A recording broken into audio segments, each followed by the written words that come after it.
Good morning student. हमारा topic चल रहा है 11वीं आर्ट्स में अपवाह तंत्र। और अपवाह तंत्र में दो अपवाह तंत्र हमने पढ़ने थे। एक हिमालय का अपवाह तंत्र और दूसरा प्रायद्वीपीय भारत का। ठीक है ना। तो दो हमें अपवाह तंत्र पढ़ने थे। अब हिमालय को हम ऐसा भी कह सकते हैं उत्तर भारत का। उत्तर भारत का अपवाह तंत्र के नाम से भी जानते हैं इसको, और हिमालय के अपवाह तंत्र के नाम से भी जानते हैं। दोनों ही नाम आपके पास आ सकते हैं। दोनों नामों के बारे में आपसे पूछा जा सकता है कि कौन कौन सा अपवाह तंत्र किसके अंतर्गत आता है। अतः हम दो अपवाह तंत्रों की बात करते हैं। तो पहला जो हमारा अपवाह तंत्र है जिसको हमने कर लिया वो है उत्तर भारत का अपवाह तंत्र। यानी कर्क रेखा के उत्तरी क्षेत्र के भारत को हम कहते हैं उत्तरी भारत, और कर्क रेखा के दक्षिणी भाग को हम कहते हैं दक्षिणी भारत। क्योंकि कर्क रेखा जो है वो भारत के मध्य से गुजरती है, इसलिए लगभग अक्षांशीय विस्तार के अनुसार जो इसका विभाजन है वो बराबर की स्थिति के अंतर्गत आता है। इसीलिए कर्क रेखा के उत्तरी क्षेत्र के स्वरूप को हम उत्तरी भारत कहते हैं, और कर्क रेखा के दक्षिणी स्वरूप को हम दक्षिणी भारत के नाम से जानते हैं।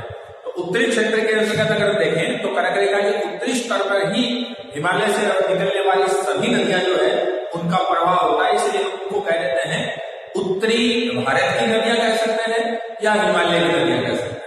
इसके बाद जो दूसरा पक्ष आता है हमारा वो आता है प्रायद्वीपीय भारत। प्रायद्वीपीय भारत इसलिए कि भारत का वह हिस्सा जो तीन तरफ से जल से घिरा हुआ है और जो कर्क रेखा के दक्षिण में है, उस भाग को हम कहते हैं प्रायद्वीपीय भारत या दक्षिण का भारत या दक्षिणी भारत या दक्षिण का पठारी भाग। इस तीन चार नामों से उनको जानते हैं, और भी बहुत से नाम रखे हैं, लेकिन हमें जो पक्ष लेना है वो लेना है प्रायद्वीपीय भारत। अब वे नदियां जो कर्क रेखा के दक्षिणी हिस्से के प्रायद्वीपीय पठारी भाग से निकलकर अरब सागर में या बंगाल की खाड़ी में गिरती हैं, तो उनके अपवाह तंत्र के बारे में हमें जानकारी प्राप्त करनी है। इससे पहले जो जानकारी हमने ली वो ली उत्तरी भारत की जो नदियां हैं उन नदियों के बारे में, जिसमें गंगा नदी, ब्रह्मपुत्र, सिंधु नदी, ये तीन प्रमुख अपवाह तंत्र उत्तरी भारत की नदियों के माने जाते हैं, हिमालय के माने जाते हैं। इसी के संदर्भ में दूसरा जो हमारे पास चल रहा है वो चल रहा है प्रायद्वीपीय भारत की नदियां। ठीक है ना। इस भारत की नदियों को अगर हम एक डायग्राम से देखें तो थोड़ा सा हमें अच्छी जानकारी प्राप्त हो सकती है।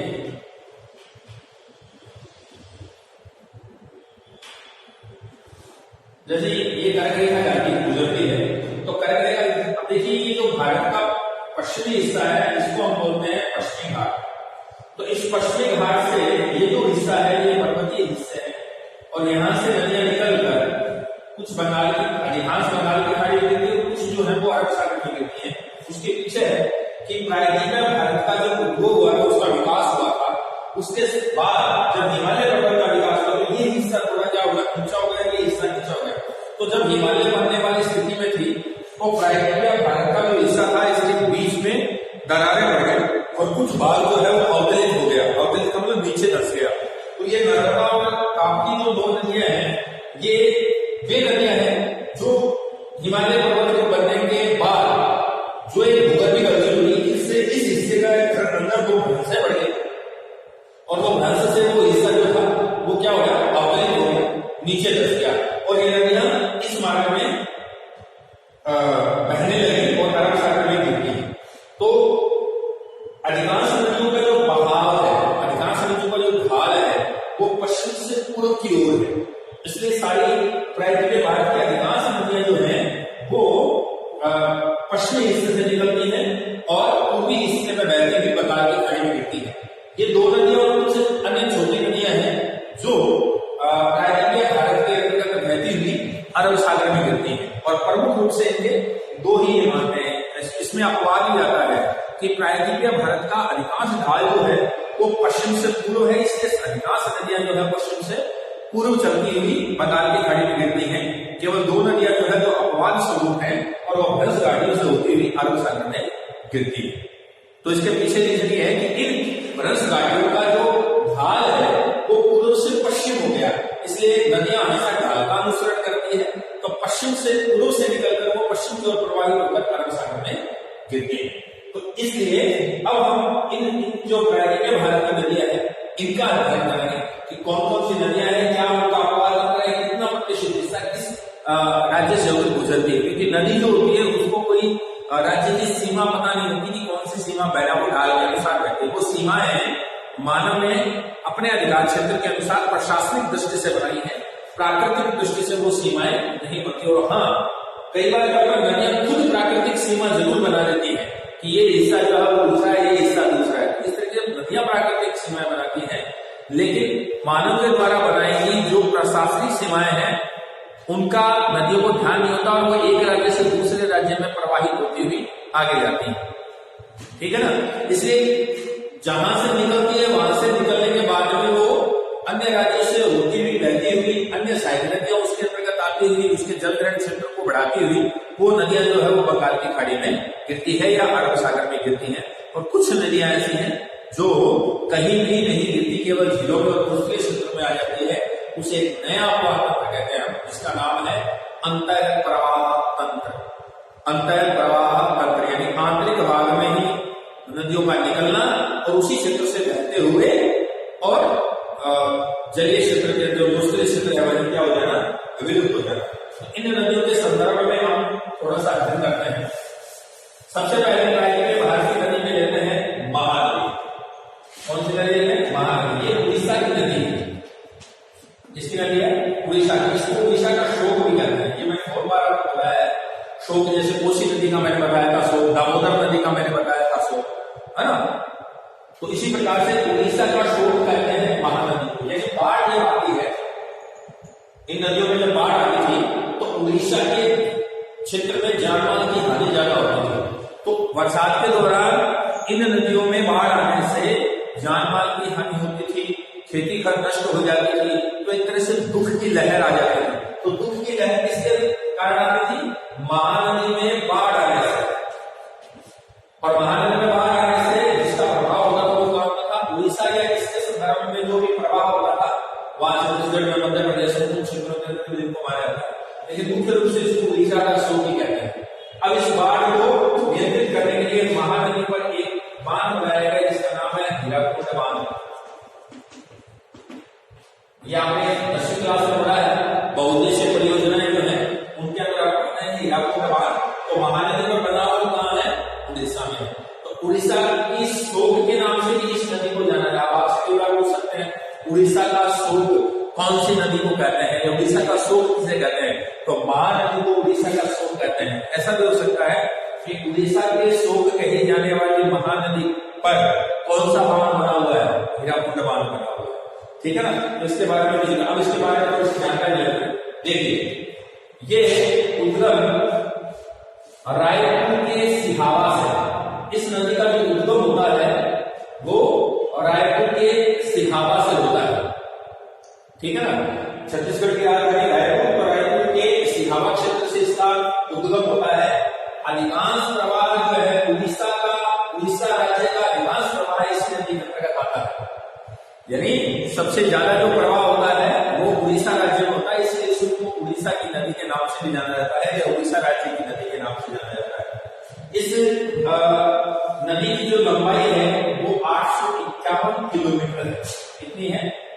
851 किलोमीटर इस नदी की लंबाई है। जल ग्रहण क्षेत्र जो है वो इसका 1,42,000 वर्ग किलोमीटर क्षेत्र है।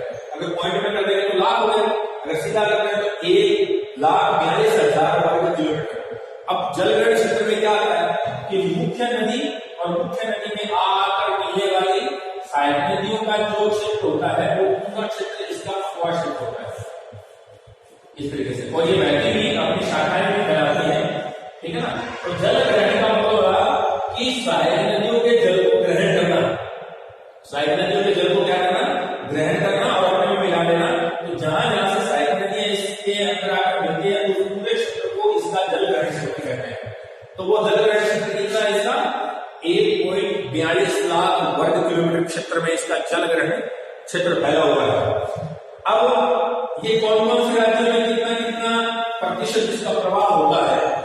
देखिए मध्य प्रदेश और छत्तीसगढ़ दोनों राज्यों में मिलाकर ये नदी लगभग 53% जल ग्रहण क्षेत्र इसका कहाँ है, मध्य प्रदेश और छत्तीसगढ़ के, क्योंकि रायपुर से निकलती है इसलिए निश्चित रूप से छत्तीसगढ़ से होकर मध्य प्रदेश की स्थिति से होकर ये गुजरती है। तो मध्य प्रदेश और छत्तीसगढ़ से होकर ये लगभग 53% हिस्सा इसका जो रहता है वो मध्य प्रदेश और छत्तीसगढ़ के अंदर जल ग्रहण का रहता है बहाव का, और केवल उड़ीसा में इसका कितना हिस्सा रहता है, 47% हिस्सा जो है वो उड़ीसा में बहता है। यानी कि इस नदी का 53% हिस्सा जो है वो मध्य प्रदेश और छत्तीसगढ़ में बहता है, और 47% शेष बचा हुआ जो इसका जल ग्रहण क्षेत्र या बहाव क्षेत्र है वो कहां का है, उड़ीसा के अंदर। तो ये महानदी है, इस महानदी के बारे में जानकारी प्राप्त की, इसको मैंने टॉपिक वाइज लिख दिया है ताकि याद करने में दिक्कत नहीं आएगी, ठीक है। दूसरी जो आती है वो आती है गोदावरी, इसको दक्षिण की गंगा भी कहते हैं, उत्तर की गंगा तो गंगा कहते ही है, भागीरथी जो हमने बताया। तो दक्षिणी भारत में भी जैसे उत्तरी भारत में गंगा को पवित्र स्थान प्राप्त है, वैसे ही दक्षिणी प्रायद्वीपीय भारत में गोदावरी नदी को भी कौन सा स्थान प्राप्त है, पवित्र स्थान प्राप्त है गंगा की जैसा मान्यता यहाँ पर है, इसलिए गोदावरी नदी को दक्षिण की गंगा के नाम से भी जाना जाता है। ये भी आता है कि दक्षिण की गंगा किसे कहते हैं, तो गोदावरी नदी को जो है वो दक्षिण की गंगा के नाम से जाना जाता है। उसी प्रकार से इसका उद्गम कहां है, ये महाराष्ट्र के नासिक जिले से निकलती है। कहां से निकलती है, नासिक जिले से निकलती है। महाराष्ट्र राज्य जो है, महाराष्ट्र राज्य के नासिक से इसका क्या है, उद्गम होता है, यानी ये नदी वहां से निकलती है। अपवाह कौन कौन से राज्य में होता है, देखिए महाराष्ट्र, मध्य प्रदेश, छत्तीसगढ़, उड़ीसा और आंध्र प्रदेश, इन 5 राज्यों से होती हुई बहती हुई बंगाल की खाड़ी में गिरती है, यानी नासिक जिले से निकलती है महाराष्ट्र के, उसके बाद में ये मध्य प्रदेश है, छत्तीसगढ़ है, उड़ीसा और आंध्र प्रदेश से होती हुई बंगाल की खाड़ी में गिरती है। इसकी पवित्रता जो है इन 5 राज्यों के अंतर्गत मानी जाती है, इसलिए इसको दक्षिण की गंगा के नाम से भी जाना जाता है। इस नदी की जो कुल लंबाई है वो है 1465 किलोमीटर। कितनी है, 1465 किलोमीटर इस नदी की क्या है, लंबाई है। इस नदी का जो जल ग्रहण क्षेत्र है, जल ग्रहण का मतलब वही मुख्य नदी में अन्य सहायक नदियां, तो वो कितना है, 3,13,000 वर्ग किलोमीटर क्षेत्र में है। अब कितने राज्यों से बहती है, इसलिए इसका हुआ है 3.13 लाख वर्ग किलोमीटर या 3,13,000 वर्ग किलोमीटर क्षेत्र में ये इसका अपवाह है। महाराष्ट्र, मध्य प्रदेश, छत्तीसगढ़, उड़ीसा और आंध्र प्रदेश 5 राज्यों से बहती हुई ये नदी जो है अब नासिक जिले से निकलती है महाराष्ट्र के, और इन 5 राज्यों से अपना प्रवाह करती हुई बंगाल की खाड़ी में अपना जल डाल देती है, और जब डालती है जल तो अपने साथ पर्याप्त मात्रा में मलबा लेकर चलती है, और समुद्र तटीय क्षेत्र के पास एक डेल्टा का क्या करती है, निर्माण करती है। यानी समुद्र तटीय क्षेत्र पर जब नदी के द्वारा लाए गई मृदा का जमाव होता है, थोड़ा समुद्र तट से पहले और समुद्र तट के अंदर की तरफ ऐसे बहाव के रूप में जब मिट्टी जमा होने लगती है, तो उस स्थलाकृति को हम क्या कहते हैं, डेल्टा कहते हैं। तो ये नदी क्या बनाती है, डेल्टा का निर्माण करती है। अब इसका प्रवाह क्षेत्र कितना प्रतिशत कौन कौन से राज्यों में होता हो जाता है, देखिए इस चूंकि महाराष्ट्र की नदी है, महाराष्ट्र राज्य की नदी है, इसलिए महाराष्ट्र में लगभग 50% जो अपवाह है वो महाराष्ट्र में होता है। उसके बाद में छत्तीसगढ़ और मध्य प्रदेश में इसका अपवाह 20% है, 20% इस नदी का भाग जो है वो मध्य प्रदेश और छत्तीसगढ़ के अंदर प्रवाहित होता है, और महाराष्ट्र में 49% प्रवाहित होने के बाद में मध्य प्रदेश और फिर छत्तीसगढ़, और छत्तीसगढ़ के बाद में आंध्र प्रदेश की तरफ मुड़कर लगभग 31% जो जल है, यानी पूरी नदी का 31% भाग है वो प्रवाह कहां होता है, आंध्र प्रदेश में होता है, और 20% किसमें होता है, मध्य प्रदेश छत्तीसगढ़ में, और 49% जो होता है वो कहां होता है, महाराष्ट्र में होता है। तो ये इसका प्रवाह है। इसकी कुछ सहायक नदियां हैं, उसमें है पेनगंगा है, वेनगंगा है, वेनगंगा है, वर्धा है, ठीक है, ये नदियां हैं, वेनगंगा, पेनगंगा, वर्धा, इंद्रावती, प्राणहिता भी है, मंजरा, ये इसकी क्या है, सहायक नदियां हैं जो इसके बहाव क्षेत्र को क्या करती हैं, बढ़ाती हैं। ये जब अपना जल समुद्र में डालती है तो उससे पहले अपने साथ इन राज्यों से बहती हुई जब आती है तो इन राज्यों के अंदर अपरदन करती हुई, कटाव करती हुई अपने साथ पर्याप्त मात्रा में क्या लेके चलती है, मलबा लेके चलती है और उस मलबे को समुद्र तट के पास यहाँ आंध्र प्रदेश के अंतर्गत आकर ये इसमें मिलती है, जैसे महाराष्ट्र में मध्य प्रदेश छत्तीसगढ़ होती हुई ऐसे करके ऐसे, तो यहाँ पर ये क्या करती है, डेल्टा का निर्माण करती है, अपनी लायबिलिटी को क्या कर देती है, जमा करती है। तो ये डेल्टा का क्या करती है, निर्माण करती है। ऐसे महाराष्ट्र के नासिक जिले से बहती है, मध्य प्रदेश छत्तीसगढ़ होती हुई आंध्र प्रदेश में प्रवेश करके बंगाल की खाड़ी में गिर जाती है। ठीक है ना, ये इसकी क्या है, सहायता क्या है। महाराष्ट्र, मध्य प्रदेश, छत्तीसगढ़, उड़ीसा और आंध्र प्रदेश में जब ये प्रवाहित होती है तो इनमें आकर कई सहायक नदियां, इन राज्यों की सहायक नदियां जो है वो इनके अंतर्गत मिलती हुई एक बड़े प्रवाह तंत्र का निर्माण करती है। ठीक है, ये गोदावरी नदी, इसको ध्यान रखना, ये इंपोर्टेंट क्वेश्चन है। ठीक है ना, इसको हम इंपोर्टेंट, दक्षिण की गंगा किसे कहते हैं, दक्षिण की गंगा किसे कहते हैं, तो गोदावरी नदी को दक्षिण की गंगा कहते हैं। अब आपसे पूछेंगे इसको दक्षिण की गंगा क्यों कहते हैं, तो आप कह सकते हो कि जिस प्रकार उत्तरी भारत या हिमालय की नदियों में बहने वाली प्रमुख नदी गंगा नदी को उत्तर भारत में बहुत पवित्रता से माना जाता है, सभी धार्मिक आयोजन जो होते हैं उत्तरी भारत के वो गंगा नदी में किए जाते हैं, गंगा को पवित्रता का स्थान दिया गया है, वैसे ही दक्षिण भारत में किए जाने वाले सभी मंगल कार्य या सभी पवित्रता का स्थान जो है वो कौन सी नदी को दिया गया है, गोदावरी नदी को दिया गया है। इसलिए उत्तरी गंगा की जैसी मान्यता दक्षिण भारत में जिस नदी को है वो कौन सी है, गोदावरी नदी है, इसीलिए इसको दक्षिण की गंगा के नाम से भी जाना जाता है। तीसरी जो नदी है वो आपका आता है कावेरी। कौन सी नदी है, कावेरी। देखिए ये विवाद का मुद्दा भी है कि तमिलनाडु और कर्नाटक, तमिलनाडु और कर्नाटक, इसमें हमेशा ही एक नाम आता है जल विवाद। ठीक है ना, तो कावेरी नदी जो है वो तमिलनाडु और कर्नाटक के जल विवाद का एक प्रमुख मुद्दा रही है। अगर राजनीतिक दृष्टि से देखें, भारतीय व्यवस्था के अनुसार भौतिक दृष्टि से देखें तो उनका स्थान तो इन नदियों की व्यवस्थाओं में आता है, लेकिन इस नदी की प्रमुखता का शुरू किया जाता है कि कर्नाटक और तमिलनाडु में ये बहती हुई नदी है, इसलिए जल विवाद का कहते हैं। तमिलनाडु चाहता है कि इसका अधिकांश जल मेरे को मिले, कर्नाटक चाहता है कि इसका अधिकांश जल मेरे को मिले। ठीक है ना, तो दोनों में जल बंटवारे के संदर्भ में हमेशा ही जल विवाद का मुद्दा करवाया रहता है। समझौते होते हैं, कुछ दिन रहते हैं, उसके बाद में वापस वो मुद्दा होता है, फिर उसके संदर्भ में सेंट्रल गवर्नमेंट जो होती है वो उसके अंदर में आती है, फिर उसको सुलझाती है, उसके बाद में वापस वो इसी प्रकार का मुद्दा वापस हो जाता है। हमेशा ही जल विवाद का मुद्दा है। तो एक आप कह सकते हैं कावेरी जल विवाद उद्गम ये कर्नाटक जिले के कोडागु जिला जो है, कर्नाटक का कोडागु जिला है, उसकी ब्रह्मगिरी जो पहाड़ियां हैं, कौन सी पहाड़ियां हैं, ब्रह्मगिरी जो पहाड़ियां हैं, उन ब्रह्मगिरी पहाड़ियों के संदर्भ में ये निकलती है। लगभग 1341 किलोमीटर ऊंची है, 1341 किलोमीटर ऊंचाई से निकलते हैं, 13 किलोमीटर ऊंचाई से, और ब्रह्मगिरी पहाड़ियों से निकलते। इसकी कुल लंबाई जो है वो 800 किलोमीटर है। इस नदी की जो कुल लंबाई है वो कितनी है, 800 किलोमीटर है। इस नदी का जो जलग्रहण क्षेत्र है वो 81,155 वर्ग किलोमीटर क्षेत्र है। 81,155 वर्ग किलोमीटर क्षेत्र में इसका जल ग्रहण है। जो इसकी सहायक नदियों में जो कावेरी है, भवानी है, अमरावती है, ये नदियां जो है वो इसका सहायक रूप में मानते हैं।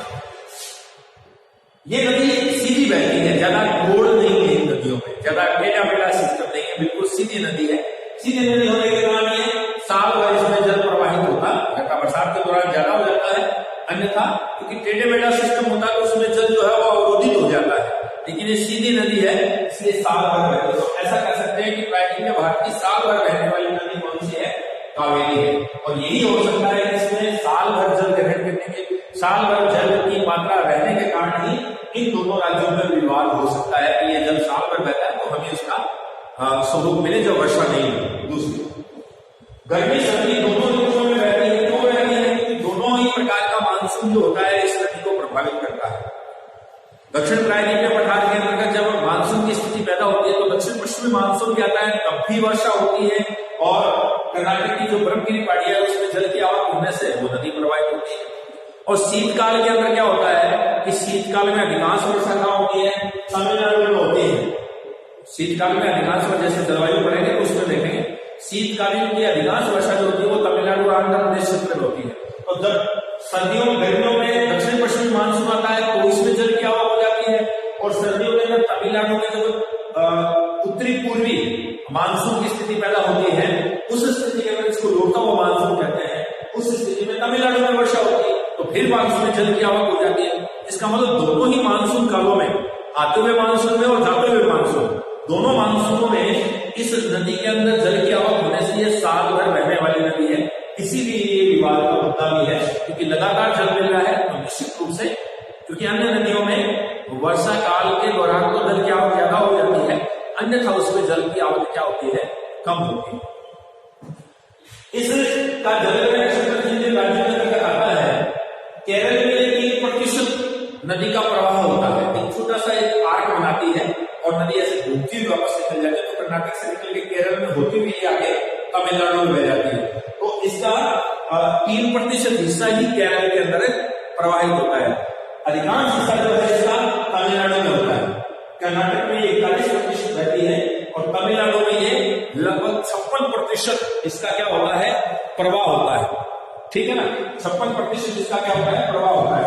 केरल की बात करें तो जैसे मान लो ये कर्नाटक का हिस्सा है, ये केरल का हिस्सा और ये तमिलनाडु का हिस्सा है, तो जैसे कर्नाटक से यहाँ से निकलती है थोड़ा सा हिस्सा यहाँ से बहती हुई ऐसे टच करती हुई और आगे बह जाती है। ठीक है ना, तो लगभग 56% हिस्सा जो है वो तो रहता है तमिलनाडु का, 41% हिस्सा जो रहता है वो क्या रहता है, कर्नाटक का।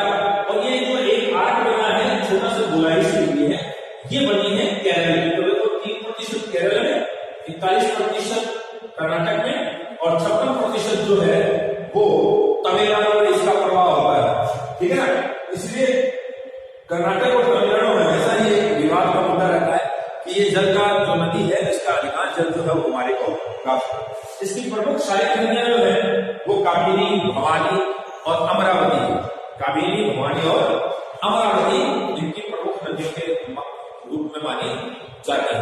तो ये कुछ नदियां हैं। इसके बाद में नेक्स्ट जो नदी आती है उनमें कृष्णा नदी प्रमुख है।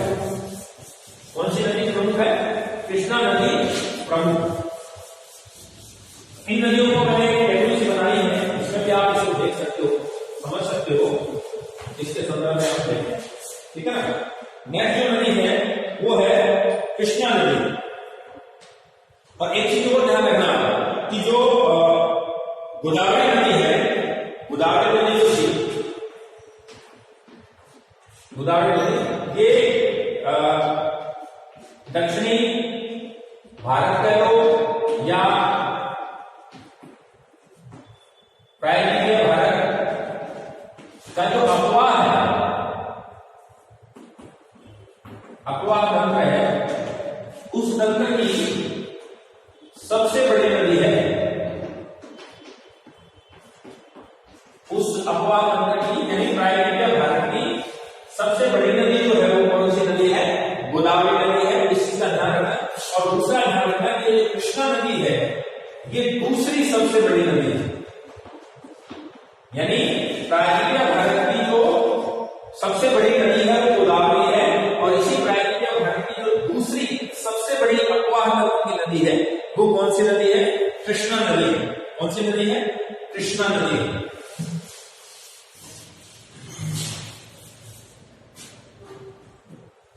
अब कौन सी नदी की बात करें? कृष्णा। तो ये चारों नदी आपको याद रहेंगी, महानदी, गोदावरी, कृष्णा, कावेरी। वैसे दामोदर नदी वगैरह का पार्ट हमने कर लिया था थोड़ा सा, ठीक है ना, तो इसके बारे में भी जानकारी ले लेते। ये कृष्णा नदी है और इसमें ये सह्याद्री क्या है कि पश्चिमी घाट के अंतर्गत जो मालाबार वाला जो हिस्सा आता है उसकी जो पहाड़ियां उसको क्या बोलते हैं? सह्याद्री की पहाड़ियां बोलते हैं। तो महाबलेश्वर के पास से निकलती है। कहां से पश्चिमी घाट के अंदर दक्षिण भाग में, उसके महाबलेश्वर के पास इसका क्या होता है, उद्गम होता है। और ये दूसरी सबसे बड़ी नदी, ठीक है ना, किसी प्रायद्वीपीय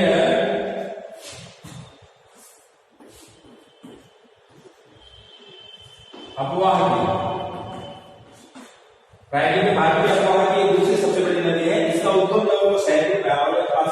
इसकी कुल लंबाई जो है वो 1401 किलोमीटर है। कितनी है? 1401 किलोमीटर इसकी कुल लंबाई है, ठीक है ना, कुल लंबाई के रूप में आती है। और इसकी कुछ सहायक नदियां हैं, कोयना, तुंगभद्रा और भीमा। तुंगभद्रा दो नदियां हैं, तुंग प्लस भद्रा, तुंग प्लस भद्रा, और दोनों आगे आकर मिल जाती है। इसलिए इसका जहां ये मिलती है संयुक्त नाम इसका क्या हो जाता है, तुंगभद्रा हो जाता है। भीमा, ये इसकी प्रमुख क्या है, सहायक नदियां हैं। इसका जलग्रहण क्षेत्र का जो पार्ट आता है कि महाराष्ट्र में 27% इसका जल बहता है, उसकी सहायक नदियों के जल को ग्रहण करती है। कर्नाटक में 44% बहती है, इसलिए कर्नाटक की प्रमुख नदी इसको मान सकते हैं। कर्नाटक में 40% हिस्सा जो उसका जल प्रवाह होता है। आंध्र प्रदेश, तेलंगाना जो है, उन दोनों में लगभग 32% क्या करती है, इसका प्रभाव होता है। तो ये कृष्णा नदी के उपमहाद्वीप के बारे में हमने जानकारी प्राप्त की कि दूसरी सबसे बड़ी नदी है। उद्गम इसका शायद महाबलेश्वर के पास होता है। 1401 किलोमीटर ये लंबी नदी है। कोयना, तुंगभद्रा और भीमा नदी जो है वो इसकी क्या है, सहायक नदी है। महाराष्ट्र में लगभग 27% जो इसका जल है उसका प्रवाह होता है। 44% जो इसका कर्नाटक में प्रवाह होता है। और आंध्र प्रदेश और तेलंगाना राज्य, जो पहले आंध्र प्रदेश ही था, आंध्र प्रदेश और तेलंगाना राज्यों में ये लगभग 29% बहती हुई बंगाल की खाड़ी में गिरती है। तो ये कुछ नदियों के अपवाह तंत्र के बारे में जानकारी प्राप्त की। ये प्रमुख प्रायद्वीपीय भारत की नदियां हैं। इसके अलावा कुछ छोटी नदियां भी हैं, उनका अध्ययन भी हम अपने नेक्स्ट वीडियो में करेंगे। तो आज का जो वीडियो